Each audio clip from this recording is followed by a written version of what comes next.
What's up, people? So today we're giving you some tips on how to actually start studying the Bible if you're a beginner. Now, this subject is dear to my heart because when I first started studying the Bible, I had no idea what to do, how long to do it, what to study, and I had a ton of questions.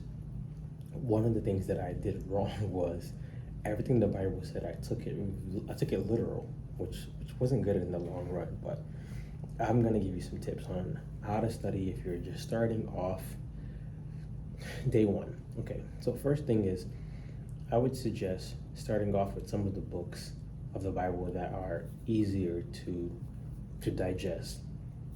Books like Matthew, Mark, Luke, John, those books are easy to digest and they're very, very intriguing, right? Starting off at Leviticus and Numbers and things like that seems heroic, but you'll probably get defeated by the amount of stuff you don't understand and just a lot of things that you probably won't use immediately.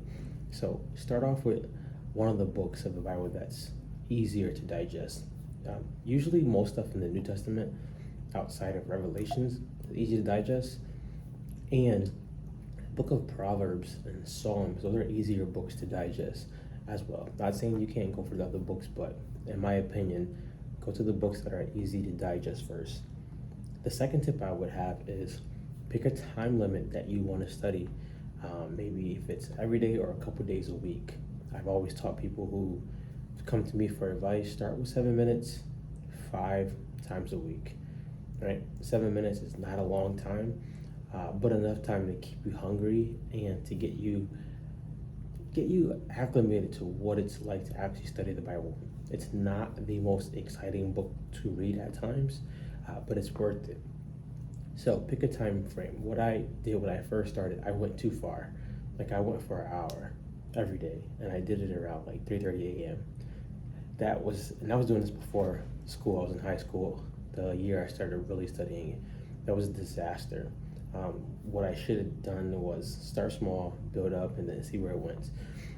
More than anything, you want to be looking at your study time as what are you getting out of the study versus how long you're studying for. If you're just studying just to say you studied or just to have a badge of honor, you're defeating the whole purpose. The purpose is first for you to eat, and for you to be able to transform your mind, and then maybe to share it with other people, and if you're a teacher, to teach it. But it's going to always first be for you to eat. So that first tip is go ahead and start with a book that's easy to digest. Number two is pick a time that you can do. Don't try to be heroic. Pick a time that you can do, and you can grow it as you go along. Number three is probably the one that it's really not said a lot. Journal in your notebook the questions that you have. If you have someone that you could talk to about some of the studies that's been in the faith for a while, who's been studying for a while, that's a huge plus. If you don't, you can do some commentary or you can do some YouTube stuff. But I wouldn't limit yourself to just thinking that you're gonna have all the answers. That's kind of like we know that if we're left to our own minds, it's going to be a scary world out there. Write your questions on a notebook or journal, and then see who can I talk to about these questions that I have. I can get some answers. I can get some feedback. One question that I had a lot when I first started studying the Bible was why did it look like the church veered more to tradition versus exactly what he's telling us to do in the Bible? And most of the time, people who veer straight to tradition, they're not studying the Bible, which is a different subject, different day. We're not going there. My last tip would be start. Start today. I can give you a ton of more tips, but just start today. You can pick a version Bible that's easy to read. If you go to BibleGateway.com, they have every version Bible, or if you go to BibleHub.com, they have every version Bible, and they have plans already set up, which are really, really good because they keep you interested, they keep you on point, and then you can pick the subject that you want to study.